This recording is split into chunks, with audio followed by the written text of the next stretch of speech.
but there are some things that haven't changed at the same time. And so there's still a lot more work to do here, but it is an honor to be welcomed by the Canadian people, by the World Social Forum, and of course be welcomed into this World Citizens Movement, and our partners we have Deeep and others.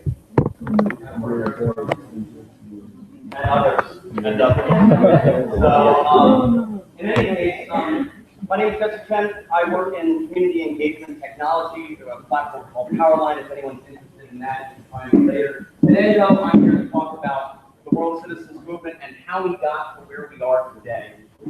There are some people in the room, I recognize some faces that have been involved with the World Citizens Movement in the past. There's also some new faces here today that are also interested in learning about what this is all about and what type of transformational change we may be working for.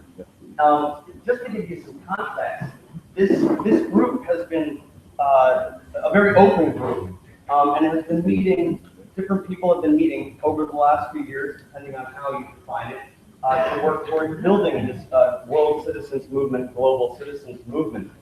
And one of the key meetings that was my first engagement with it was in Johannesburg in November 2013.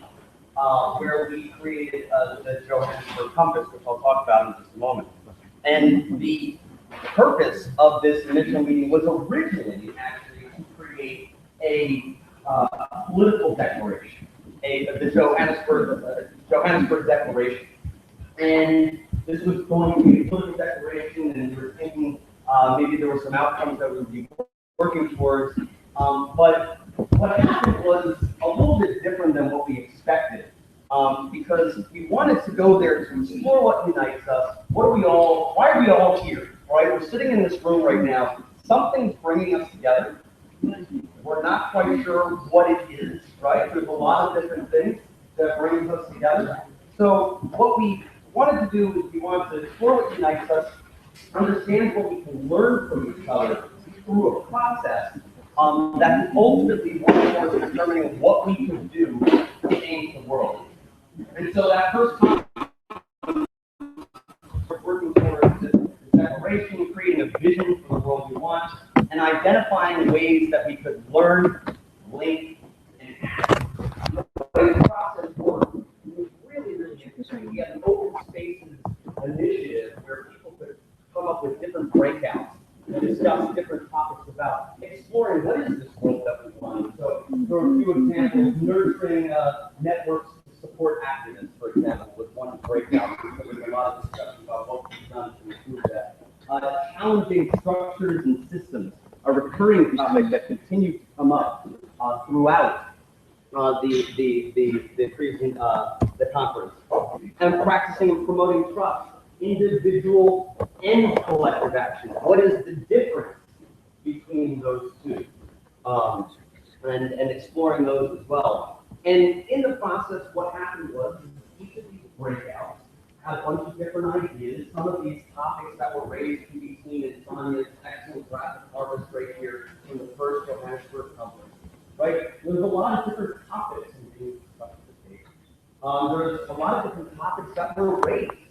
And so different ideas came out, and we did a voting exercise where there were green dots and red dots, and if you liked the idea, you put a green dot on it, and if you didn't like the idea, you put a red dot on it, or if you wanted to discuss it more, maybe it was green and red, and it was quite a process. And it was, for those who were there, I think it was quite an exploration, completely honest. And so everything that was green, the idea was put in the compass. Everything that was green and red was, okay, let's try to create a breakout discussion here, discuss this a little bit more, see what our fault lines are, where do we agree, where do we disagree, maybe we can save that part and put it in, et cetera, et cetera. And of course, everything that was red was just like, we'll address this at a later time. And there were definitely some interesting conversations around that drove a division as well. And so we stayed away from this fault lines, and we created these proposals, went into this political declaration, the Johannesburg Declaration. I was on the drafting task force for that declaration. It was a nightmare.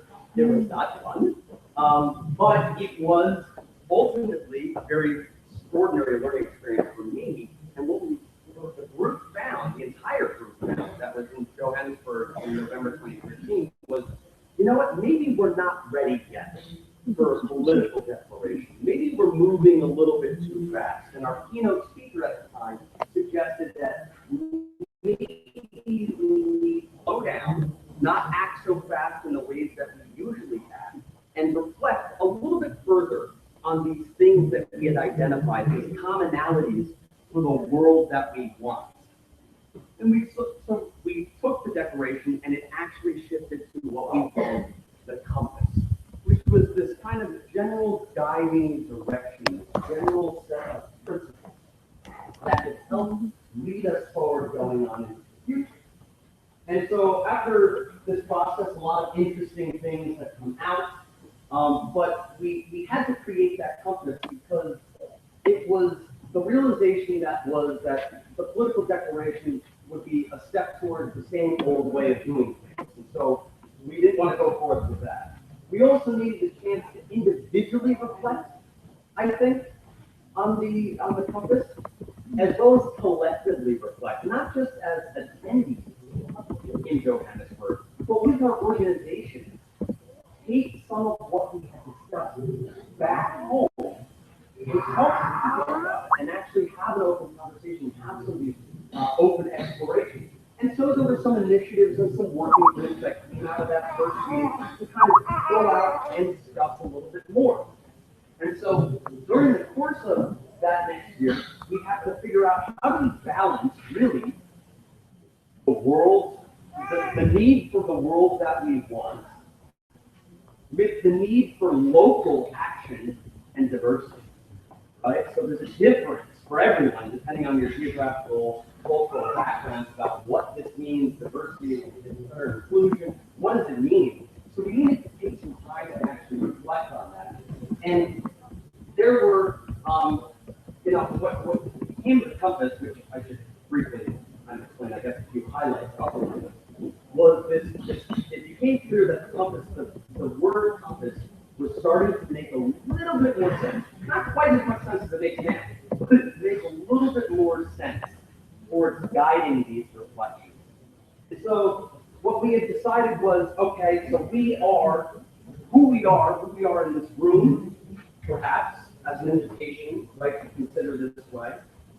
As those of us who are in Johannesburg, who we were in Johannesburg, we are change agents looking to drive transformational change. We are change agents looking for new ways to experiment with driving transformational change. And what are we working towards in general? A freer, more just, and sustainable world. Of course, there's a lot of different ways that can be interpreted, and that's why the compass is a compass and not a policy declaration, because it can be that for us. Okay, so again, the outcome of Johannesburg, November 2013, we wanted to explore the transformational change to the world we want. We created a purpose, well, now it's a purpose, it wasn't purposely at the time, a vague vision that seeks change through both global and local action in respect of culture and diversity. And we actually, after that point, after a few months had gone by, a few organizations started reporting back to us and started saying, actually, no, and by us, I mean the broader community was starting to share with the people who had been there. And through the network, it was becoming clear, oh, you know what, this compass is actually leading to some very interesting conversations. And so, for example, last year in Johannesburg in November 2014, so just 6, 5, whatever many months ago, Danny Sangaraja, the Secretary General of Civicus, was giving some real concrete examples of how the compass was impacting the work of Civicus. And this was just beginning to change Civicus, and we recognized that there was a longer path ahead, but that it was already started. The change was already started. And you know, Danny, who couldn't be here today, has something really so true, is that trust is being sucked out of civil society right now, right? The same old way of doing things is not working. So every day some activists as well, are losing trust in civil society. And as they lose trust in civil society, the space is shrinking. And that provides a very urgent need for us to think differently. So more on that in a bit. So we came together again in November 2014 to discuss, okay, after all of this reflection, how can we build concrete actions now? We've done a lot of reflecting, we've done a lot of thinking, there's clearly more exploration to go. The exploration never ends, the learning never ends, but we don't all have to agree on exactly what we want to do, but we do need to start moving and start progressing and taking some concrete action steps. And so we recognize in this past November, we must question the old ways, but we also recognize that there's still an opportunity here for learning, sharing, and questioning. And so in the process of that learning, sharing, and questioning, we started to discover that within this community of change agents looking to drive transformational change, that we have realists, dreamers, and radicals. Three very different types of personas. Realists saying, well, we need to go work with the existing system, what is very pragmatic with what we can do today. The dreamers who are very much questioning the way we have organized it, questioning the way that we've designed technologies and mechanisms and processes and partnerships, and radicals who are really all about completely disrupting the existing system. But what we wanted to do is come up with that meaningful individual and collective action that we take. And the phrasing out of this second conference in Johannesburg in November 2014 was, there are many paths, but one direction, right? So there's a lot of different things that we can be doing that collectively are moving us towards the direction of transformational change that we're looking for, right? And so there's this little arrow. I know, I'm trying to be technology independent. So there's this little arrow that I don't know if you can see here. I'm just going to walk around with it. There's a little arrow with a bunch of different arrows pointing in different directions that make up a larger arrow here, right? This is a great image that I think is really important for a lot of people to keep in mind in terms of what this movement, this global citizens movement, world citizens movement actually is. It's very different than movements that we currently think of, where there is one plan, where there's one action item, where there's one thing to do. This is a movement of movements, hence the different arrows pointing in different directions, but generally moving in the same direction. And so in that space, we came up with we had a lot of different explorations of different ways to think about things, as well as different working groups and initiatives for how we could move forward. One of the things that we came out with, one of the things the fact that there are individual actions that we can take, and there are organizational actions that we can take. Individually inward, individually outward. Organizationally inward, organizationally outward. Right? So if same thing said differently, internal transformation, external transformation. Okay? And this is the new initiative that we created in November 2014, the way that we should frame thinking about it. That concept, those four areas, internal, external, personal, organizational, provide a framework by how we can think of how these initiatives can move forward going on into the future. And really, what it really becomes clear is that that arrow of arrows is really a general, loose, informal community of practice around transformational change. Some of those may be directed towards internal change of ourselves and internal exploration. Some of them actually may be to make for organizations.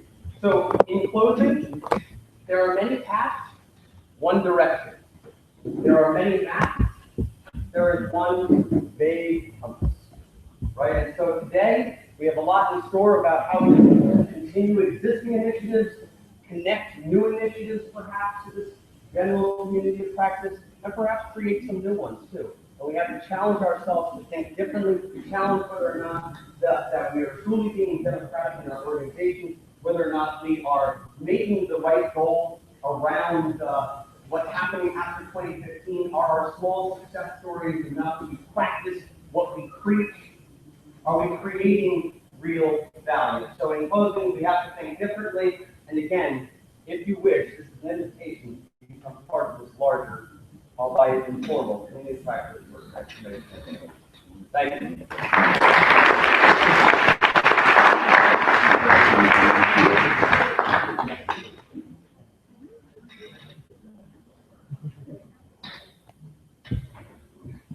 Okay, thank you, Jesse.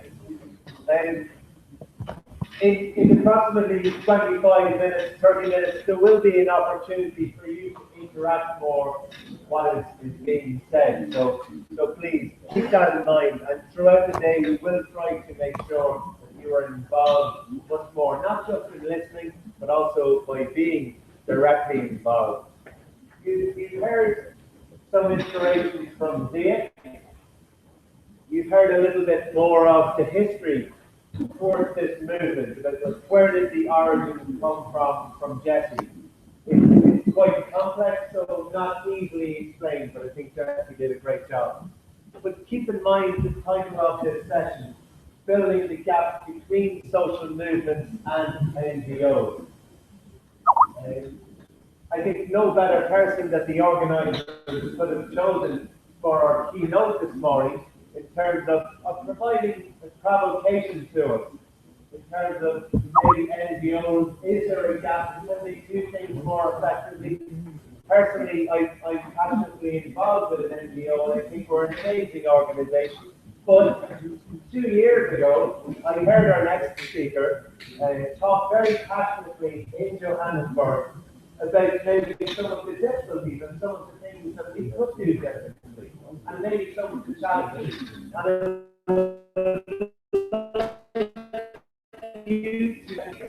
some of what possibly is on from you to introduce Dana do.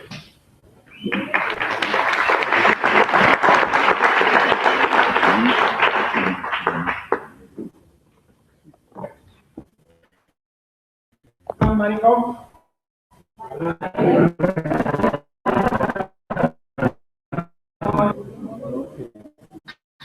One way.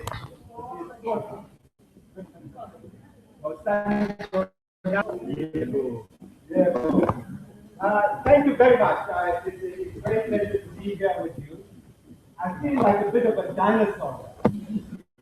Because we are talking about what is happening and what is to be done. I remember reading that in 1970, it was article by Lenin, which I asked all of you will be very instrumental in understanding what we did wrong as student activists in those days.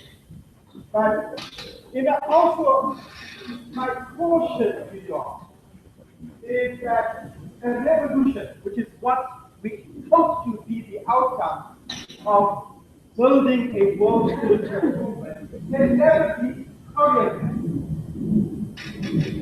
We walk the path, or we build the path as we walk. And that's an important message for building kind of social activism that brings about change. Now, we have to immerse ourselves in the experience of people at the ground level. Now, when I was 4 years old, we were evicted from our house because of the color of my skin, my family's skin. I have no responsibility for the color of my skin, except to tell it was my parents. And that direct experience was the experience of millions of people across South Africa, that our human dignity had been stolen and been robbed. Fighting for the restoration of human dignity. And all the rights we fought dialogue flows from our understanding that the core, the pinnacle, the spear of our fight is for human dignity, and rights flow from that understanding. Now, one of the main inspirations for someone like me was a person called Steve Biko, who was an extraordinary patriot, who inspired us with a very simple message, and that is the critical challenge that we face today. What is the one simple message that gets people to connect the issues they are fighting about, their bread and butter issues, to the grander struggle of political freedom or human dignity or our understanding of social justice? And what he said to us in the late 60s was, we have nothing to lose but your change. And that the mind of the oppressed is the primary weapon in the hands of the oppressor. And that our fight for freedom starts when we liberate our own minds. He never gave us a business plan, and thank God we didn't have technology for presentation those days. There were no rock plates. But what is really important is that he gave us political direction. And I think what you're talking about today is what is the direction towards the new world that we are, or want, or fight. So I think the important lesson for us, the most important political lesson we learned was in 1976, when we went onto the streets of South Africa in our millions as students. And we thought that victory was within our grasp. It was like the struggle for the right, the revolution of human dignity that started here in Tunis. The image of Mohamed Bouazizi, it sparked something that spread like wildfire across North Africa, that brought down brutal and powerful tyrants. But we made one mistake. Because although we were triumphant and we were courageous, when we looked behind us, we had left behind our parents. We had left behind the workers and the women and the rural people. And the state smashed us. So that the core lesson that we learned was going back to the ground and to learn about those around the bread and butter issues that our people face. And that's when I joined and became a trade union organizer, leaving student politics. And the very important lesson that I learned when I became an organizer, we went to hostels which housed tens of thousands of migrant workers who were brutalized, who were the bottom rungs of the society.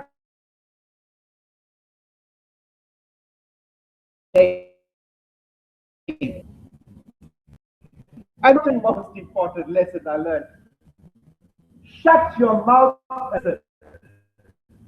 because the people who you know more about what they face and the solutions to what our struggle has to be about how we have the tools, how do we co-create a vision to work with people to build from the struggle that they are fighting. The empowerment of the leaders that will be the backbone of any struggle we fight, which will be against very powerful forces that try to hold us back. And which brings me to another lesson that I learned, that even as trade unions grew in South Africa, and we are powerful and we are organized in the vast majority of workplaces, we realized that our struggle for workers' rights could not be separated from our struggle for political rights. And so we had to, as a trade unions, form coalitions And we formed the broadest possible coalition, which became probably one of the most successful global struggles. It was a skill of coalition building is what we are aiming to achieve here. That means a big tent within which everyone is. We know the direction, but we don't have to agree with each other's agenda. As long as the message is very clear. But at the core of that has to be a strategic core that is revolutionary, that is progressive, that is talking about fundamental transformation. And that for us in South Africa was the union movement and the political movement of what we call the United Democratic Front, which brought together thousands and thousands of NGOs. But the concept of the relationship between a mass movement and NGOs is very important. Because our conception of social movements was that they were the mothership, and that NGOs fed off them and fed into them. A symbiotic relationship between the two. The trade union movement created hundreds of NGOs. So we were led by social movements that the NGOs supported, not the other way around. And a critical point there was that those NGOs spend most of the time looking down, not looking up. And that's what is the challenge of civil society and NGOs today. You spend too much of your time looking up to your donors, writing their business plan, their log frames, and servicing the needs of some bean counter sitting in some Western capital. And that has to change if the role of NGOs are going to change in the current environment. And so I think that the important lesson we learned once we had created a situation of paralysis and the enemy, the apartheid, but how do we manage? And I think the example of what's happened here in Tunisia, what's happened in North Africa, which held such tremendous potential for a building of a world citizens movement for a different future, was our understanding of managing the transition, of managing diversity. And that certainly has to become a very important part of managing the transition. Our revolutions get stolen continuously. You have to understand that. It's not something you can do in a workshop. It's something we want to do. So in conclusion, let me say that one of our opportunities is that the world is in ferment.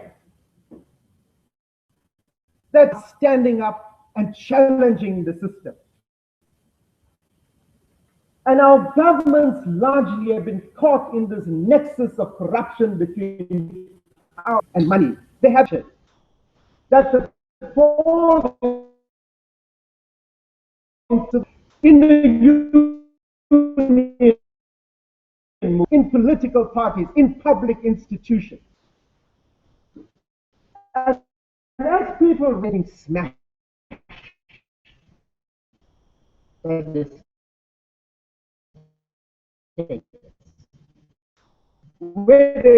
in education or health or service of violence or whether it's basic rights that we have, is that the opportunity today is that this generation, many of you young here, are more connected than ever before in the history of humanity. And that knowledge revolution, it's an area that we have to contest because it is a powerfully revolutionary medium. It contested as much as we contest politics and social issues and political issues. This is what we've got to understand, because this knowledge revolution has had a bigger impact on our society than even the Industrial Revolution had in its own time. And that means we have to change our thinking. Many of us, particularly my generation, are caught up with a 19th century mindset which was important in our time. We never had to think about what our ideology was. We could not be capitalists under apartheid. We were all socialists. Today, it is a lot grayer. And this is a debate we've got to have. Thinking that we have, the mindsets that we have. What we've got to also look at is what are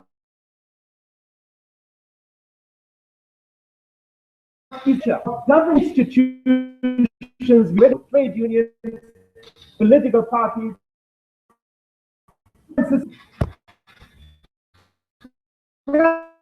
post-Second World War architecture. Would you drive a car that unless person and you take it out on a Sunday once a year? But it is obsolete. It is old. It is not fit for purpose. Which means we have to have new thinking about the new forms of organizations that we have to build. And very importantly, to learn how to organize in the 21st century. And that as the content of what we are building as a strategy, then we will understand how the power of people today is of keeping that 1%. The power of people of professional, sorry.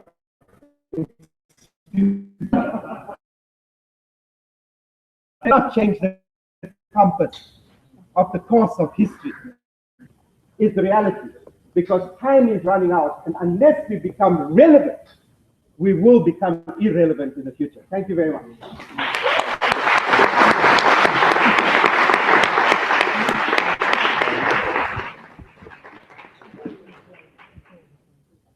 Thank you, Jay. I feel inspired and also empowered. I hope same goes for you. We continue now with a panel. Well, how boring can that be, right?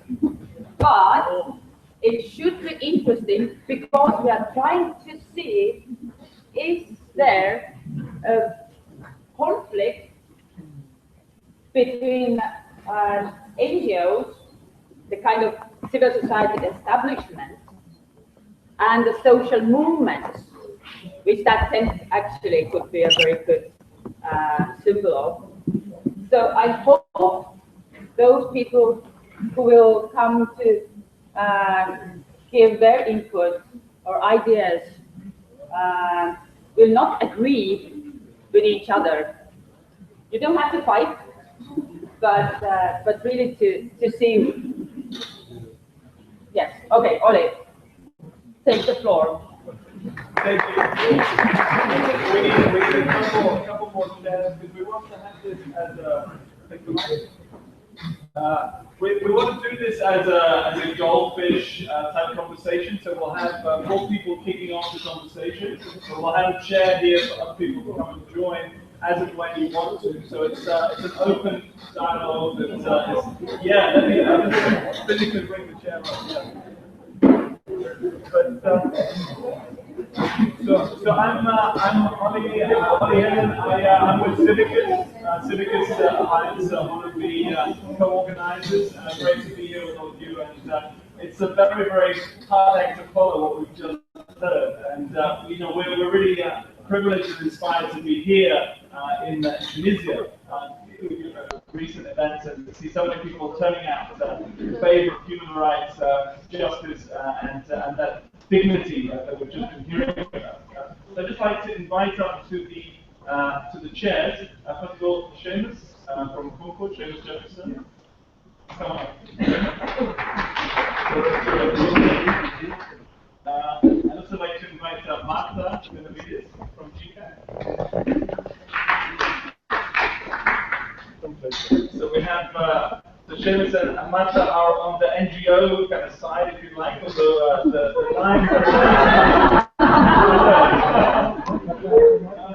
well, the lines and if we could also then invite Sylvia come up from Commons Strategies Group.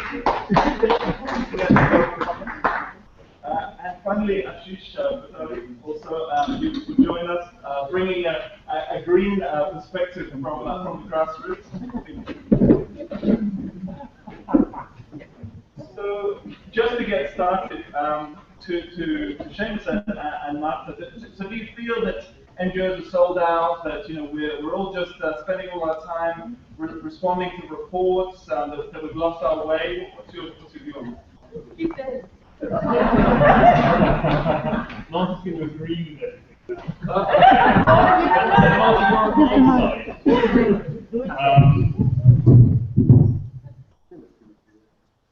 I mean, good morning, everybody. Sabah Khair. It's lovely to be back in the Arab world. I was in Amman for 5 years, and it's really a pleasure to be in Tunisia. I mean, I would say I wouldn't agree with you, but I think it's a good question. I think that's why we're here. And I think that it's very important to have Jay and Naidu to set us off to remind us a little bit of history here. This is not a new question, and I think we have to learn from history as we move forward as well. So, you said that, and I agree. And I don't know why I was put in that position, because my understanding about the global call to action on poverty and transformation is supposed to be a movement of movements, otherwise it's not good enough. And I think that this is a very important issue that we are discussing now, because as we see more and more people becoming very enriched, I don't call them rich, they are enriched, and those that we call only the poor, I call them impoverished. From the position of the movements, we have to deal with this language that we have, because language has power and frames how we think. And so, I think that we are here, not here, but here at this moment in history, because Columbus got lost. Really. When Columbus got lost, he got to our areas, and then from there, you all think that you have to teach us to fish, instead of giving us the fish. But we gave you fish when, he got lost. And that is why we call the whole situation that we live in colonialism. Because in Spanish, Columbus, is Columbus.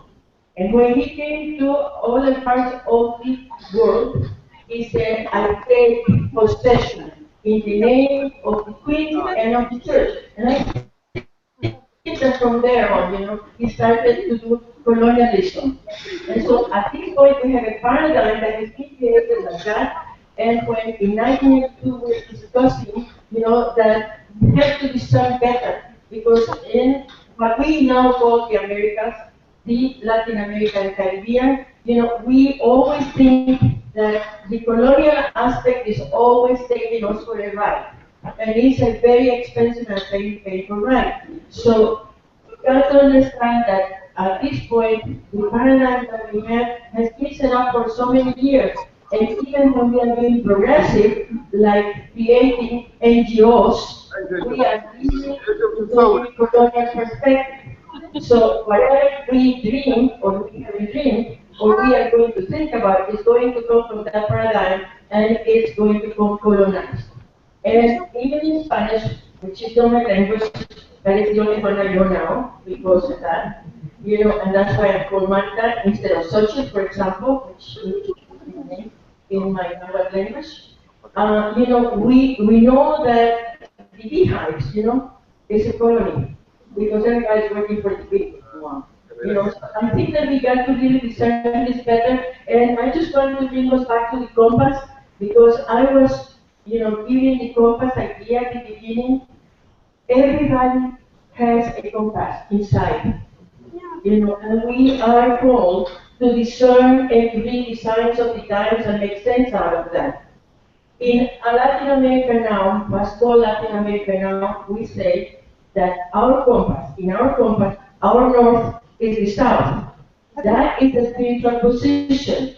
It means that we make a commitment to look at everything from those that have suffered colonial experience directly. therefore, slavery, and not including slavery.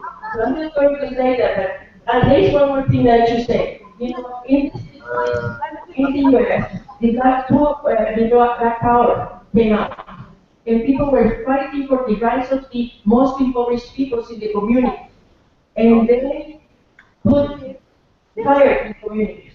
And Lyndon Johnson, the president of the US, declared war on poverty and told them, if you get organized, if you get organized and you get legalized and you make proposals, you get all the money that you need. And so now people have, at that time it wasn't called NGOs, it was called CAP, Community Action Programs. And now the people say, out of there, what we have mostly continued impoverishment and we have poverty peaks. So we have to figure out where we're at. And as we're working with the people, our focus is to be decided. Yes, so thank you. I think there's a very important point that would link back to some of Silke's work around, talk about language and how we frame the world that we see, how paradigm is something much deeper than the last century, it goes much, much beyond that. So, Silke, I don't know your reflections on some of this paradigm that we're living in. I'm standing up to. Well, I was really listening to you. I was really wondering where I would start, because for me it is nice to be on this side put by the organizers. I've been working in NGOs for 15 years. Many of them putting other people to do log frames and log proposals and so on, and it always felt awkward to me to do that. But I want you to understand that it is a need to do that, to go, to engage in these organizations, because they are part of a hierarchical structure.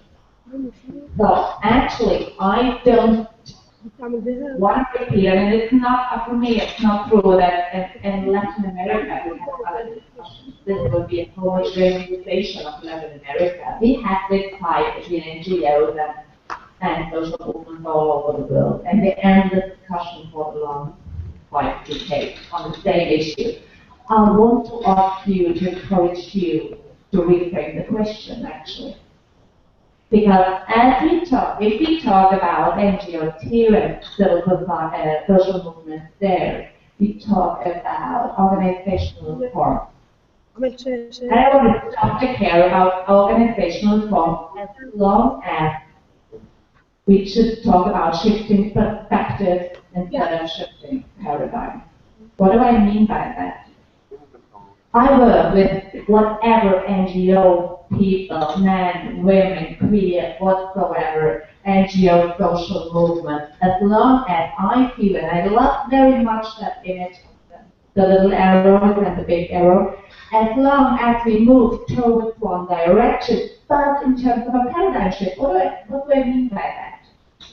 Shifting perspective means, if this is the world, I'm standing here, I'm in Tunisia, I'm looking down, well, I'm looking down from my Tunisian position. Now, think about the same person standing in Chile, looking down. And it's something very different, right? This is shifting perspective. It is shifting perspective. If you want to have a look from the south, you should go there and look at the people and listen to the people. That is not a paradigm shift. A paradigm shift means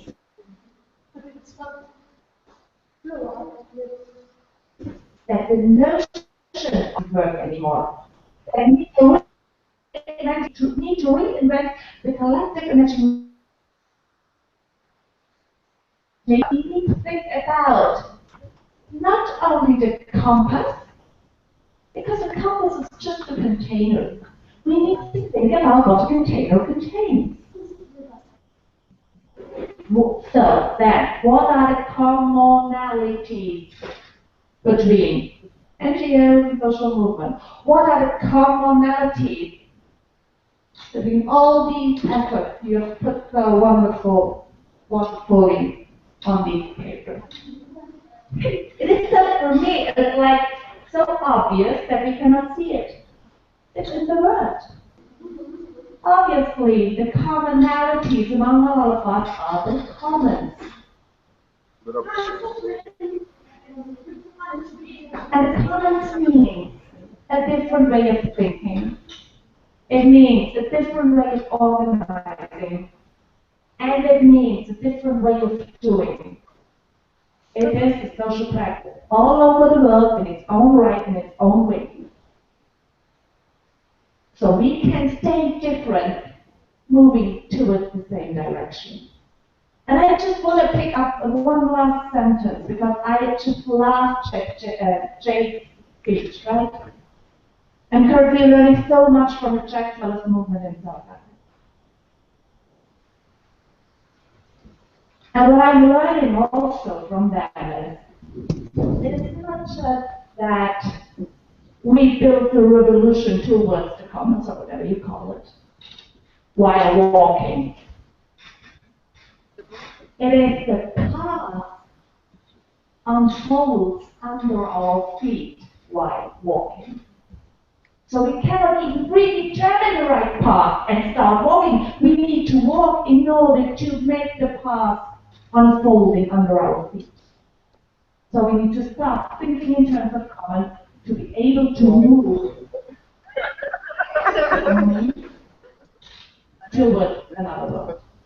And just one last sentence, because I got so inspired by the people who spoke before me. I learned this morning that the opposite from being disconnected is not being connected. Just who gave the great example? It was Jay again. Who was saying that this is the most connected generation ever. And they didn't answer the question, what for? The tools of connection are controlled by others. That is the problem. So we need to fight for the ownership over these tools, that is the fight for the digital commons. Thank you.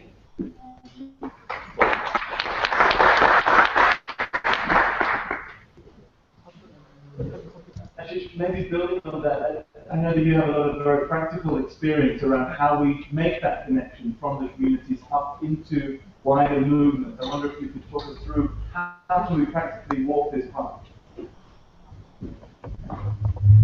Okay, first of all, namaste, good morning. Use Silky's.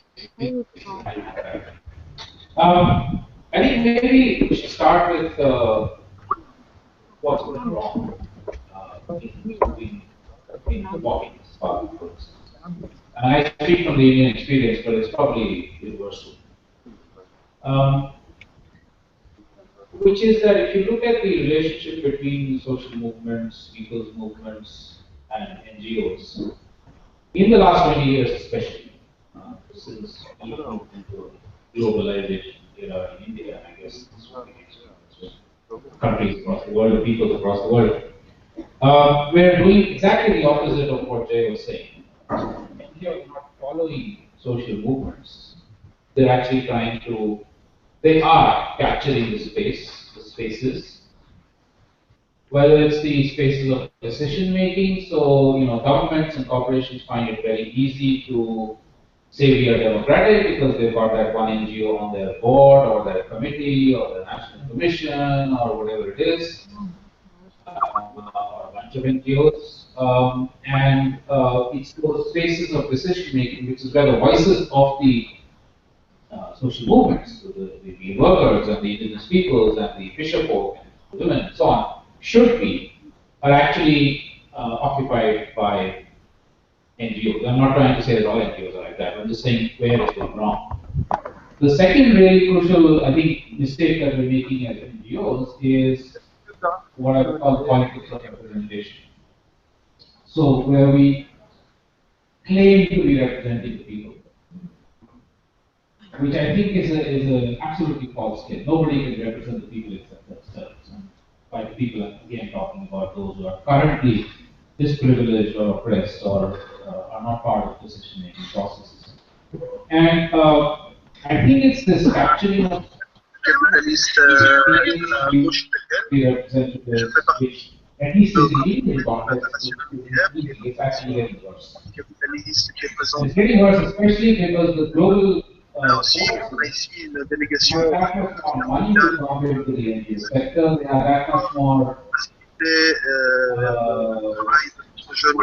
power on paper to give to the NGOs. And it's just becoming like more convenient for all these people who are currently as part of the status quo. So I think that's where it's going wrong, and I'm just putting it very briefly, but of course, and everybody here can elaborate on their own experiences there. And I think it would be an enormous mistake if the move towards the world citizens movement would fall into the same traps. This is something we really, I'm not critical, I'm not being critical of the organizations that have put this together. I'm they're my hosts, so I can't obviously be critical. But I was being slightly sarcastic. No, but actually, I think I'm sure we have to be absolutely 24 hours of the day conscious of the fact that as NGOs, we are not the ones leading a world citizen. We cannot be the ones leading a world citizen. It has to be the indigenous peoples, it has to be the workers' unions, it has to be the fishing communities, it has to be the so-called ordinary but actually extraordinary people of the world who are leading. We need to facilitate and support and not be or pretend to be the leaders of the world citizens movement. This is a comment I've been making repeatedly also on the email discussions that have been happening, and I hope that we're able to actually take that on board. Now let me reverse it and say, where is it that we I'm going to give you two very quick examples of this being from context I know from India. Many of you may have heard of the famous case of Vedanta Corporation, multinational corporation wanting to mine in Southeast Indian indigenous tribal landscape. They wanted to do mining there. And they were opposed by the tribe, by the indigenous people, vociferously. And it's interesting because the language of the opposition was not about our livelihoods and things like that. It was about that this is our sacred landscape. How can you think about in our sacred landscape? Kind of very difficult to understand, but many Indians also find it difficult to understand. Not a rational argument, so to speak, but I mean that's the language. What they do NGOs that are understood, and actually like making it known outside in the United Kingdom, which is where the other corporation was registered, but partners by providing proposals and things like that, and doing all of this a little bit behind the own community, the indigenous community there, which was seen not just at the forefront, but also seen to be at the forefront. And that's really, really crucial. And which is where, in fact, the victory was won. The population was then home. Back. So I think that's the other one, and this is relating also to the point that was made earlier about revolutions being stolen.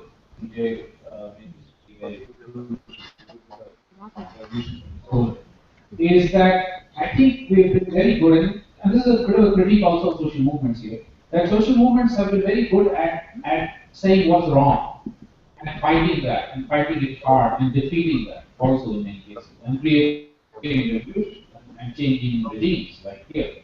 But we haven't really done our homework in terms of saying, well, what is our vision and the transitional pathways towards a vision?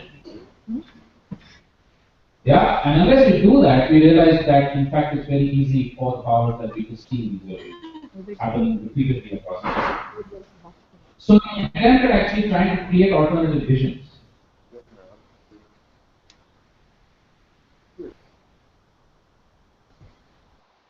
We have this thing called the alternative confluences, which are platforms, different platforms of people's groups, NGOs, even government officers who think differently from their own system, coming together and dreaming, celebrating, critiquing, and jointly working out what that alternative society, both practically and conceptually and theoretically, would look like. And so, and I'll speak more about that later, but I think this few sorts of examples will give where I think the relationship really can work together and move away from the negative stuff that I spoke about earlier. Thanks.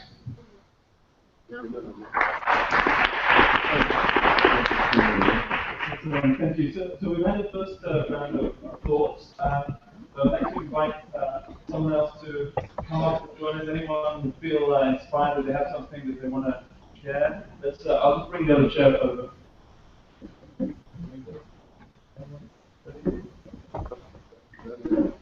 Somebody. Even just a question or an observation, you don't feel that you want to come up here and say.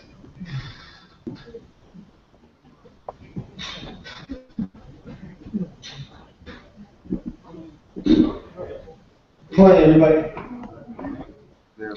Yeah, sit down. I'll stand up so I can see everybody. So, my name is Daniel, representative of the Baha'i International Community, and I work in New York City. Conrad and I work together very frequently. I mostly came up because it seemed like there was silence, and I just have a couple of thoughts I want to put out. One is the importance of vision that was just mentioned. I think that, you know, when you compare different revolutions, what you see from the American Revolution is that before the British were toppled, many of the Americans came together, or future Americans, came together to decide what it was they wanted. And I think it's environments like this one where we can come together and try to articulate what it is we want to see. That's one thought. Another, excuse me, just hit puberty. Another is, don't record that. So another thought is this concern I have about dichotomy, that we are identifying this versus that. And we do it all the time. We do it in our lives. I am a representative of my organization, and then I go home and I'm a husband and father. But clearly I'm all those things all the time. And we have to recognize that we cannot just work in opposition to the institutions that exist. We must also work with them. Because all those individuals in those institutions, like it or not, are mothers and wives and sisters and brothers and husbands and fathers.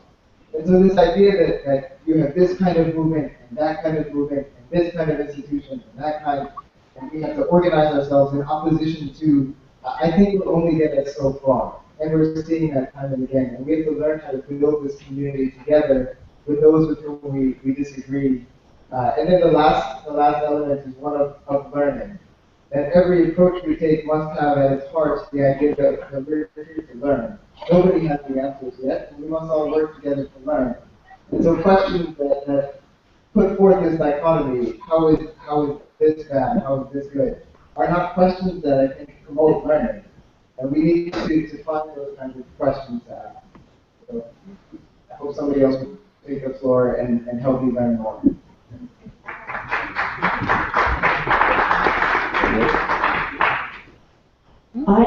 I'm not sure I do totally agree with you.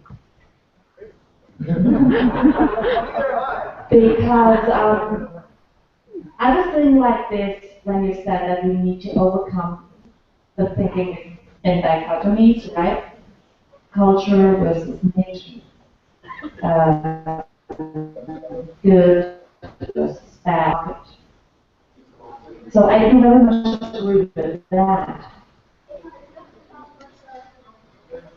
But they're very different from learning how to respect others and love with others as human beings. And I referred to the and not to a reframing of the way we think, the way science is structured. It can politically structured, political thinking is structured, philosophical thinking is structured, even natural science thinking is structured today, which is the Cartesian way of thinking of the either or. So I very much agree with our dichotomy, but this is very different from addressing the guy on a desk of an NGO who is forcing me to do a block frame based on that dichotomy. And I will just not waste my lifetime in doing this anymore. Good morning. I'm Paul Lawrence, Review, and I come from Uganda, from Green Alternatives and Peace Movement. What is social movement and what is NGO? Sometimes back I told some people that when a meeting is called for progress and you see leaders coming to that meeting, you know there is a problem. When we talk of social movement, workers' movement, indigenous peoples' movement, farmers' movement, we are still clustering people. That is why I don't agree that we should have NGOs, we should still have this clustered social movement. What I want to see is that we should focus on issues. That is what the people need. Whether you are in social movement, whether you are in NGOs, whether you are in government, what we need is water for people. Peace. What we need is good environment, good living environment. Let us focus on those issues. That's why I come from Green Alternatives and Peace Movement. Thank you.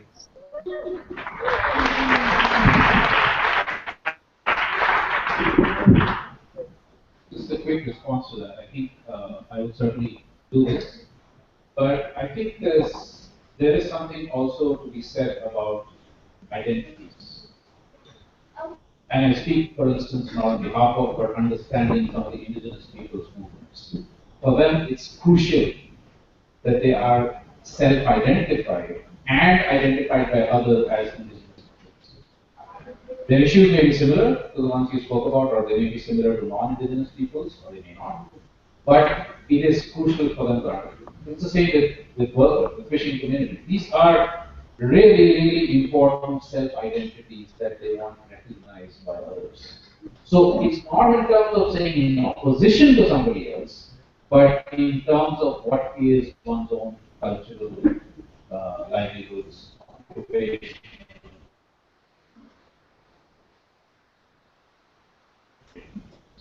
So maybe there's slight disagreement with what you're saying.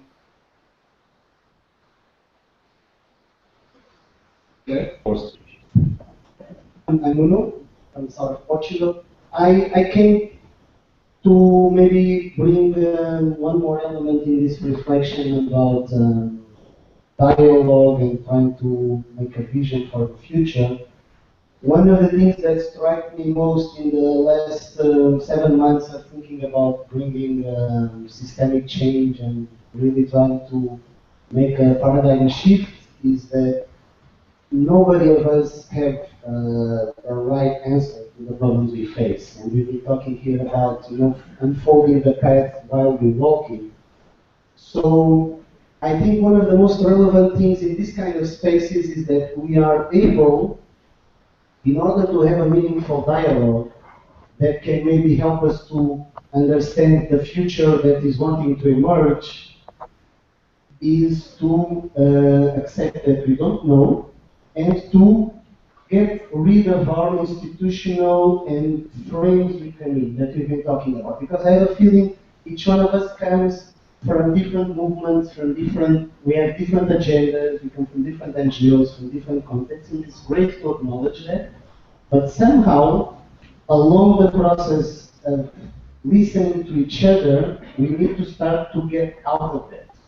We need to find hold a space together where we can get out of that and really feel with our hearts what is wanting to take place. I don't think these agendas of being just looking at from one perspective is going to help us. We need to listen really to each other, and many times I have a feeling that we talk, but we don't walk the talk. We have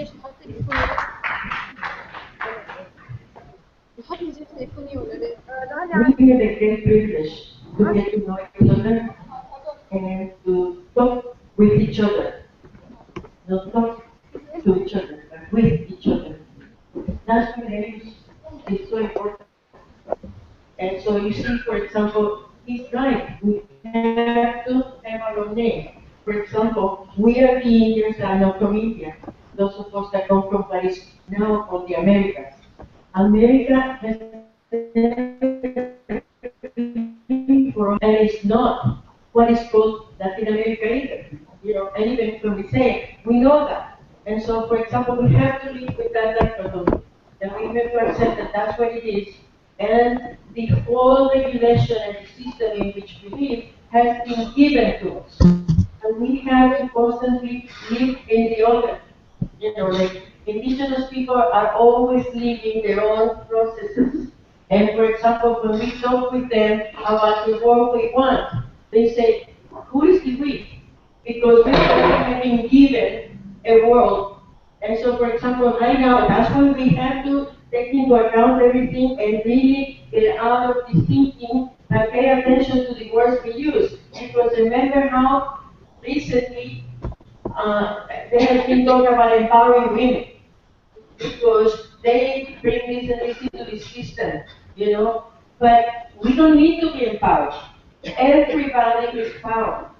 And therefore, for example, when entities of the church or whoever says we are going to empower this community and target this community to bring them to do this, we got to be very careful because really it is about the exercise of power by some and not the others. And then how do we work together in a horizontal way so that we can be about the effective exercise of power? Because it's true that we gotta keep working with our, you know, we have a revolutionary government now in my country, but because of the economic system as it exists, you know, like the very ultra-right people, and they say we are ultra-right, they have taken the money away and put it maybe better in Cuba, so that they can bring the revolutionary process down in El Salvador.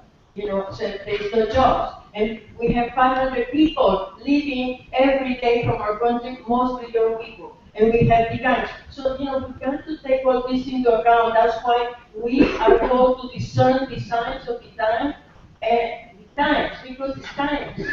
And figure out how we're going to work with the people. You know, because it is there where the nation can be. The ones that are suffering the most is the ones that can give us the direction on how to really figure it out. So at home we are saying, well, how do we create the world that is needed and the future that is needed so that we can live in peace with ourselves, in harmony with humans and with the planet. That is something that is very key to us because we know that we are never going to help in a country like Haiti, in a country like El Salvador, or in Greece right now. So, you know, like how do we take all this into account so that we can create the future and the world that is needed now? We have to study that. Hello, I'm Richard. I'm from Australia. There's been a lot of talk about our diversity, but I'd like to talk about our unity, the things that unify us, the common ground that we share. We can't have a movement if we don't focus on the common ground and really focus on the diversity pulls us apart. So I would suggest that in our thinking of deliberations, we should be identifying those things that are universal to all of us, to every human being. Our values. Every human has the same basic value deep within them. I see it wherever I travel in the world. We're all the same. We need a vision and a pathway, as Ashish has said. And again, when we talk about this, we tend to come at it from diversity rather than unity or common ground.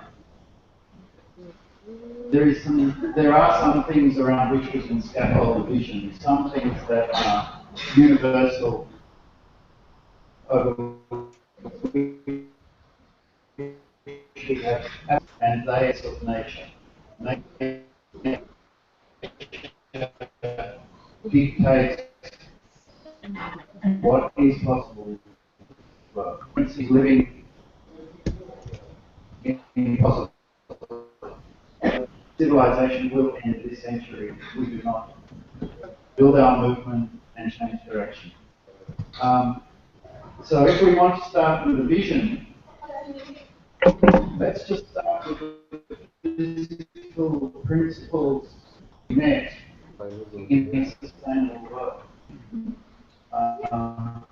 For example, we all know that we're living more than 1.5. Half of that, all of humanity together must live half of that. That means we must have budgets for every budget.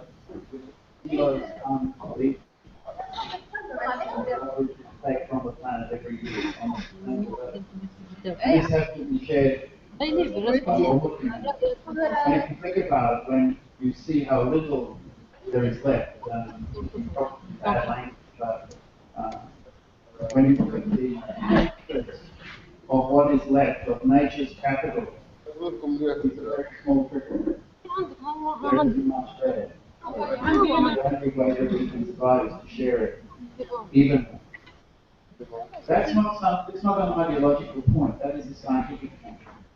And it's very sound and grounded, and it cannot be questioned, really. I mean, some people will question it, yes, but just in the same way that people will question that the Earth is round and say that it's flat, or people will say the Earth is at the center, not the sun, because I can see everything going around it. So, what I've heard is that when we start to think about creating our vision, let's start from the basic biophysical principles that we take. Those things where there is no choice. Let us start from the view that every human on this planet, with maybe very few exceptions, deep within their heart and their being, are wonderful, good, caring, sharing beings. That's how we are. That's why we survived in nature, because we were that. Those who were not like that didn't survive, they disappeared. So let's work from our basic goodness, our basic commonality and everything. To survive on this planet is a common concern for every one of us. And when we think about the movement by NGOs, despair at the way that NGOs do not do the work that needs to be done. When I look at movements, organisations, NGOs, the one thing I think that they should be focusing on is that's what fragments us, is our issues.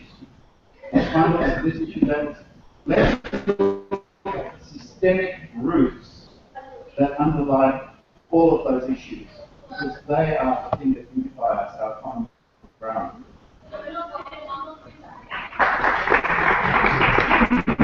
Thanks very much. We just have a couple of minutes left, so I'd like to just go back along the panel one last time for final observations. Thanks. Okay, well, what unites us? I mean, maybe a couple of reflections. I chatted with Ana Alcalde, who many of you know from the Spanish NGO, who's done a lot of work in Spain, where clearly there's been an almost existential crisis for so-called development NGOs, when obviously the response of people to leaders in Spain is almost in people's minds. One of the things that she mentioned was the importance of listening, of NGOs listening and showing more visible solidarity with social movements.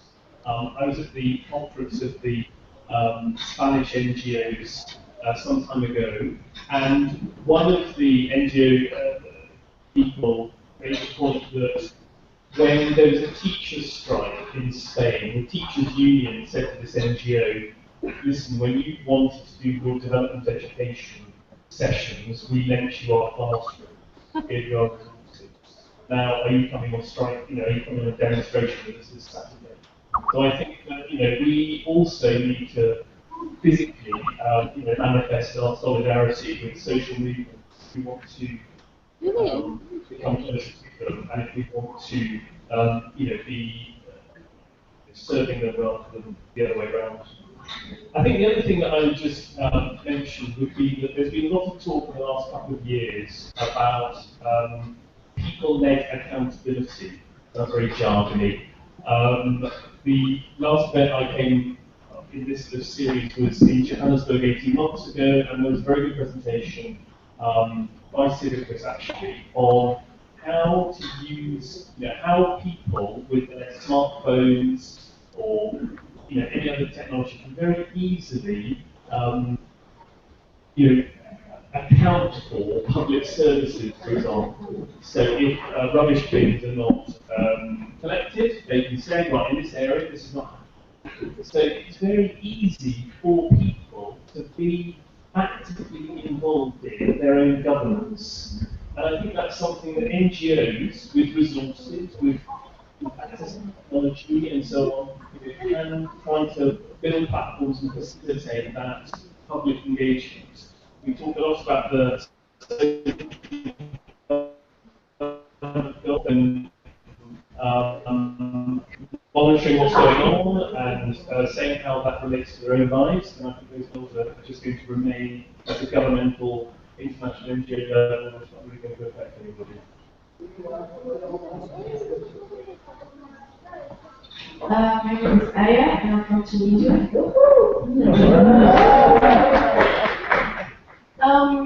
You were talking a lot about listening and listening. I think if ever someone needs to listen to today's words, it's the younger generation to the younger generation. I heard also, I think Jay said that we didn't use PowerPoint in your revolution, but we used this in our revolution. And with this, we documented the whole revolution.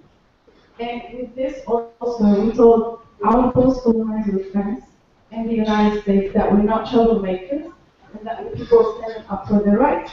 So we don't need you to send your troops, but we need you to support us. We had a community visit 2 days ago with the Explorer's Journey of Deeep, and I brought a social movement activist with whom I was fighting during the revolution, and she said a great example that I want to bring on that resonates with young people in Tunisia. In the 80s, we had the bread riots, which was a mini revolution, but when Bourguiba came up, the president at the time, and said to people, you go home and we will fix everything, we will do whatever you want, we will decrease the price of bread, they went home.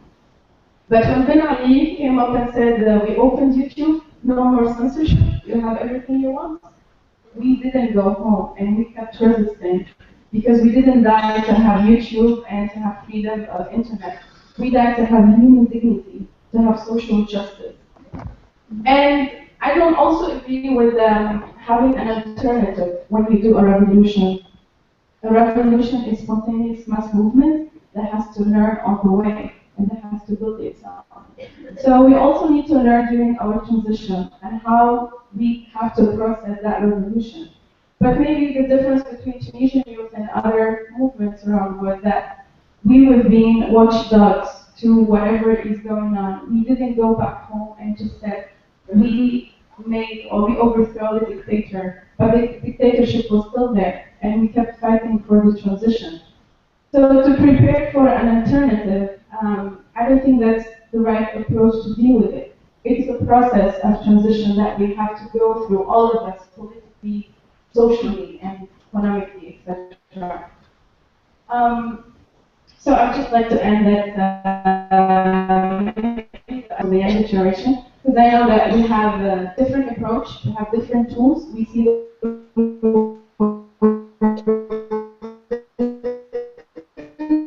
like so resistant. Just listen.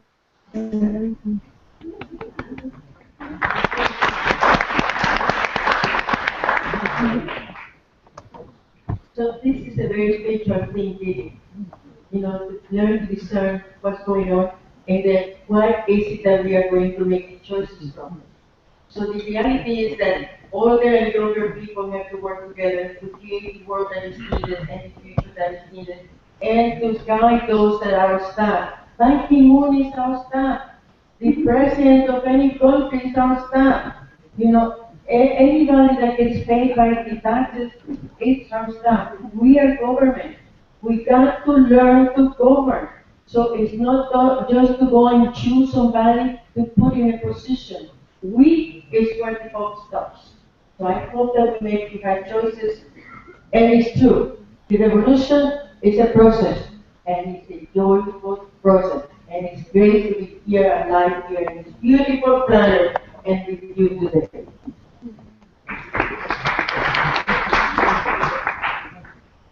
I should say that you said it all. Thank you. Hard to say anything after that. Yeah, please, please. Yeah, no, I think, yeah, I totally, I'm on board with what you say. So, I guess that's crucial that we become white haired. I think the idea of actually having alternatives in mind when revolutions happen is not to know exactly what the future is going to be or what we want it to look like, but to at least know, I mean, unless we actually have with us a sense of the values that we want out of the revolution, we don't know whether we're heading in what we think is the right direction. So when I was saying that revolutions get stolen, that's what I was meaning. Revolutions get stolen because we don't necessarily have a commonly articulated, understood set of values and directions that we want to head in. And it's that. It's not really saying that, okay, this is the world that we're going to create in the next 50 years, 1 year. That's what was the meaning there. If we don't have it, then it's very easy for revolutions to get stolen. But otherwise, of course, it's always an exploration. And just a quick point on the unity and diversity thing, I think, Richard. There's a slogan that's been around with us for a long time, which is unity in diversity.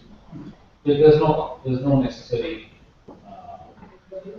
contradiction there. In fact, if you look at the fundamental values that a lot of people are coming up with their revolutions and transformations, which include things like solidarity and compassion and ethical living and so on and so forth, one of those fundamental values also is respect for diversity. I mean, just imagine if we didn't have that, we'd all be eating the same food, and you know, it's a very interesting image that I always have in mind. The Convention on Biological Diversity, when the leaders of the world meet at the Convention on Biological Diversity, 95% of those leaders are wearing the same clothes.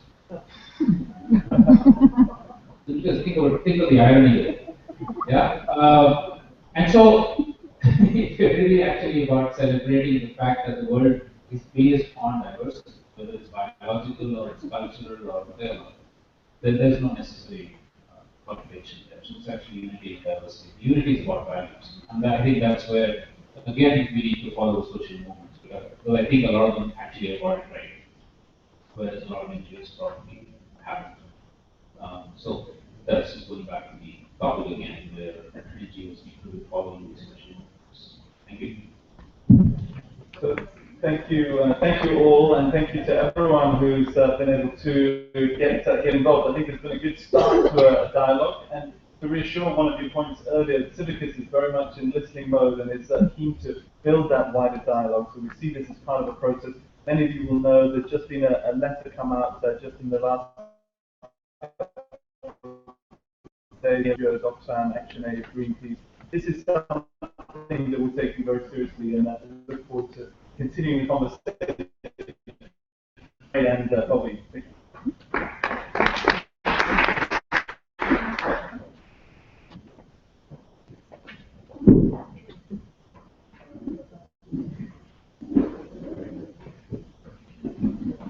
Okay, thank you to Ali and to everyone who contributed. If we can give them a collective round of applause, that would be great. Okay, so we are nearing the end of the first session this morning, but of course, possibly the best has yet to come. So we need to make sure that we have your attention, because obviously as the day goes on, we'll need your energy and your spirit for the rest of the day as we look towards actions. And yeah. But before we get there, we need to recognize that 2015 is an important year. So rather than looking too far into the future, maybe we need to just look at this year and the potential that this year offers. So I'd like to call upon Becky Millay from the Action 2015 reference group for 5 minutes to just outline a little bit around that really important activity. Please, Becky. Thank you. Good morning, everyone. Are you all awake still? Just ready for action. Action now. Who is action ready now? Okay, thanks. I'm very happy that everyone is still awake and ready for action, because I'm going to talk about Action 2015 very briefly. Action 2015 is a campaigning platform because we recognize that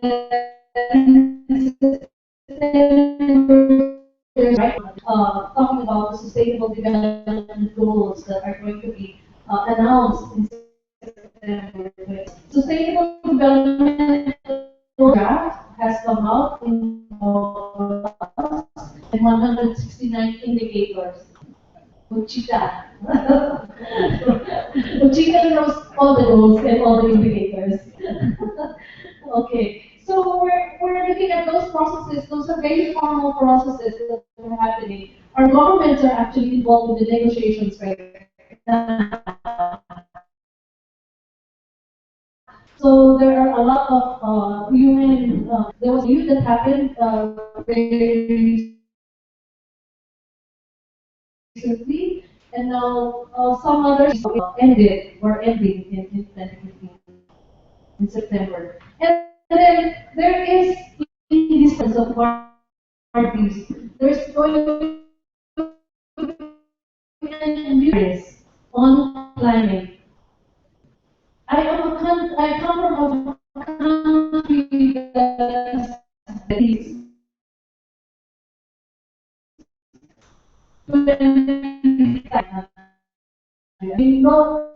you all know about the impacts of the typhoon in 2013. It's a normal now. It's supposed to be, but it's raining. And there are typhoons. It's really changed. Climate change is really affecting us too much. So these are our struggles. These are the struggles of peoples who are affected by poverty, inequality, climate change. And Action 2015 is a campaigning platform on those three very important issues. We have to end inequalities, we have to end poverty, we have to end climate change effects and impacts. We have to end our vulnerabilities, bring people and decision makers and engaging them in order that their minds actually change. Because the kind of mindset is very far, in my perspective at least, from changing. You know, the system has to change. Okay, but still, I'd like to talk about how many organizations have already joined Action 2015. How many organizations from here have been in Action 2015? Okay, but GCAP is huge, so we're okay. Globally, there are already about 1,500 registered organizations. And we had a global launch in January 2015, and we had a lot of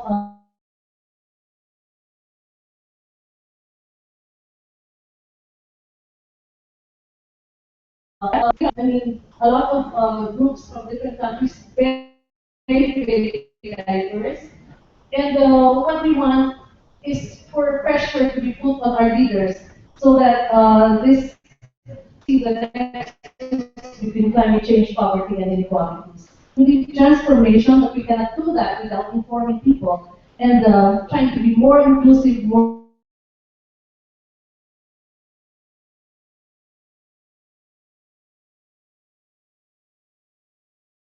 in the Latin American and Caribbean regions. We had launches that were done in different countries in Africa. And we have a signifier, or the logo. It says action/2050, and you can use that signifier any way you want.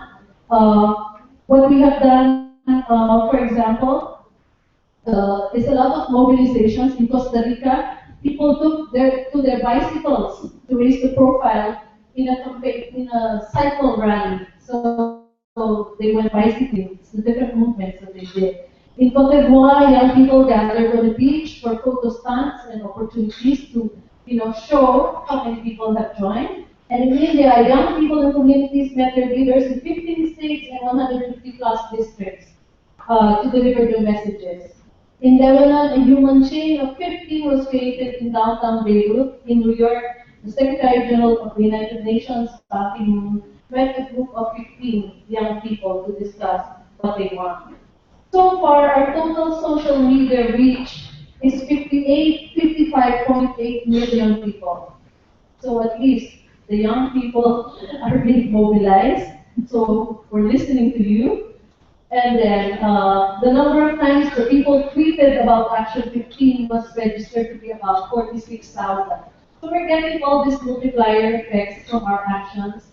And we're hoping that you, as very active citizens of the world, meaning very young activists, will be able to join us in order to put pressures on your own governments and to the United Nations so that it doesn't become fossilized and become forever. Thank you.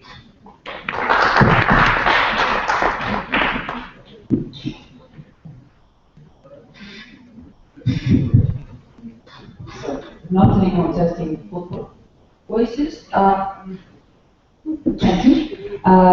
So we have concluded the first session of our day.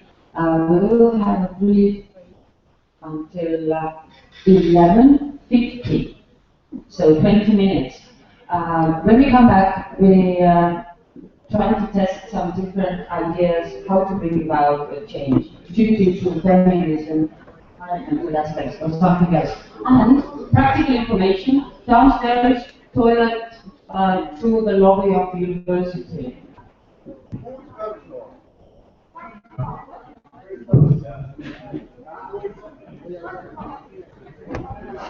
If you want to get a coffee or some food, there is a buvette on the first floor of the building just opposite.